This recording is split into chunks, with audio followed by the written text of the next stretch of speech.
क्या आप भी एक इंट्रोवर्ट है और उसको एक फ्लेक्स मानते हैं? क्या आप भी किसी 4 लोगों के सामने कुछ बोल नहीं पाते हो, स्टेजेस में परफॉर्म नहीं कर पाते हो, किसी भीड़-भाड़ में कुछ बोल नहीं पाते हो, तो आप एक इंट्रोवर्ट हो और इसे मान लो। और पहली बात ये एक फ्लेक्स तो बिल्कुल भी नहीं है, ठीक है? जस्ट इमेजिन अगर एक बंदा किसी 4 लोगों के सामने बोल नहीं पाता है, किसी सोशल इंटरेक्शन में ब्लैंक हो जाता है और पूछने पे कहता है कि मैं तो इंट्रोवर्ट हूँ, सिंपैथी गेन करता है। तो उससे बड़ा डम एस किड कोई हो ही नहीं सकता, क्योंकि वो इम्प्रूव करने की जगह वो इसको एज अ फ्लेक्स मान रहा है। क्योंकि ये पहली बात तो फ्यूचर में आपको कुछ गेन करके नहीं देगी, क्योंकि ये उल्टा फ्यूचर में आपके लिए एक प्रॉब्लमेटिक सिचुएशंस क्रिएट कर सकता है। मैं भी एक इंट्रोवर्ट हूँ, लेकिन मैं धीरे धीरे एक्सट्रोवर्ट बन रहा हूँ। मैंने रियलाइज़ कर लिया है कि ये फ्यूचर में मुझे कुछ दे नहीं सकती, मुझे एक्सट्रोवर्ट बनना पड़ेगा। तो वो मैं कैसे बन रहा हूँ मैं आपको अभी वीडियो में बताऊँगा आगे। उससे पहले मैं आपको एक स्टोरी बताना चाहता हूँ, मेरे घर की स्टोरी है, जिसमें एक 40 इयर्स के एक अंकल मैरिड हैं और उनके बच्चे भी हैं, वो भी इंट्रोवर्ट है। तो क्या हुआ था, मेरे घर में वो आए थे, मतलब वो मेरे घर में पहले रह मतलब हमारे घर में वो पहले रह चुके हैं। तो उनको पता है कि घर में कितने लोग रहते हैं, कितने लोग हैं यहाँ पे। तो नगर निगम के कुछ लोग आए थे रहने, मतलब कुछ इन्फॉर्मेशन लेने के लिए आए थे कि कितने लोग घर में रहते हैं, ऐसे-ऐसे। तो जब वो आए, तो वो उनसे मिले, क्योंकि वो उस टाइम बड़े थे घर के, और सिर्फ़ घर में और मैं और वो अंकल थे। तो उनसे उन्होंने पूछा कि घर में कितने लोग रहते हैं, तो वो ब्लैंक हो गए, वो कुछ बोल नहीं पाए। तो वो मेरे पास आए, तो मैंने उनको बताया कि कितने लोग रहते हैं, कितने लोग रह रहे हैं, कब से रह रहे हैं, सब बताया। फिर वो हाउस नंबरिंग करके गए। तो जस्ट इमेजिन उनका टीनेज लाइफ़ कैसा रहा होगा। वो अभी भी कुछ नहीं बोल पा रहे हैं, तो उनका टीनेज लाइफ कैसा गया होगा, कितने प्रॉब्लमेटिक सिचुएशंस उनको फेस करनी पड़ रही है अभी भी।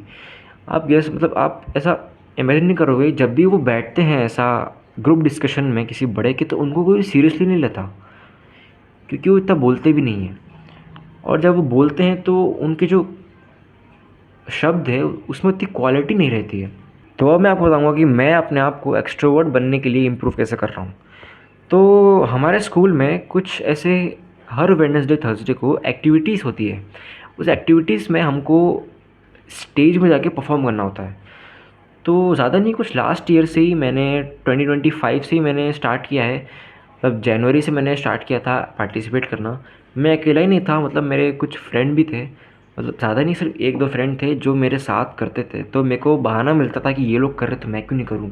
ऐसा मैं बहुत कंपटीशन वाला बंदा हूँ कि ये कर सकता है तो मैं क्यों नहीं कर सकता, क्योंकि ये तो मेरे साथ वाला है, ये भी उतना ही इंट्रोवर्ट है जितना मैं इंट्रोवर्ट हूँ, ठीक है।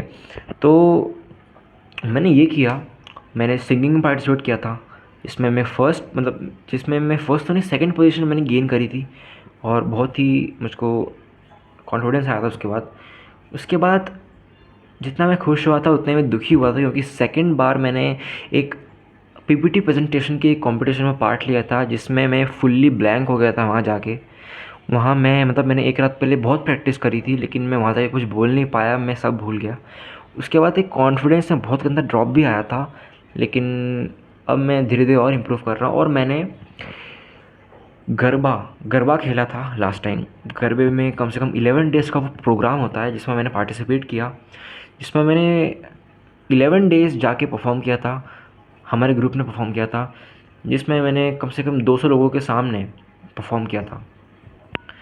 तो ये मैंने किया था, कुछ कुछ स्टेप्स लिए थे मैंने एक्सट्रोवर्ट बनने के लिए। और अगर आप स्कूल नहीं जाते हो और अगर आप ऐसे कुछ सोशल इंटरेक्शन नहीं करना चाहते, तो फ्यूचर में आप ज़्यादा कुछ उखाड़ नहीं पाओगे, समझ रहे हो? क्योंकि यही कुछ चीज़ें हैं जो आपको अपने टीनेज लाइफ में करनी होती है, स्किल्स डेवलप करनी होती है, जो आपको आगे जाके आपको पे ऑफ देंगे। तो अगर आप कैसे कर सकते हो, अगर आप स्कूल नहीं जाते हो तो आप क्या कर सकते हो, आप किसी भी जैसे अगर आप सब्ज़ी लेने जाते हो, अगर जाते हो सब्ज़ी लेना, तो अंकल से पूछो कि कितने ग्राहक आ जाते हैं एक दिन में, कितनी कमाई हो जाती है। डिलीवरी बॉय वाला आ रहा है, तो उससे पूछो कि कितने कितने टाइम से खड़े हो, कैसे हो, पानी पिया कि नहीं पिया, कब से कर रहे हो डिलीवरी वाला काम, ऐसे ऐसे पूछना चालू कर दो। तो इससे ना आपका जो डर है अंदर कि वो क्या बोलेगा, वो बोलेगा तो मैं क्या रिएक्ट करूँगा, वो हट जाएगा। तो ये कुछ चीज़ें थी जिससे आप इम्प्रूव कर सकते हो अपने आप को एक्सट्रोवर्ट बनने के लिए। और मैं फिर से कह रहा हूँ कि ये एक फ्लेक्स बिल्कुल भी नहीं है, उल्टा ये फ्यूचर में आपके लिए एक बहुत ही प्रॉब्लमेटिक सिचुएशंस क्रिएट कर सकता है। Thank you.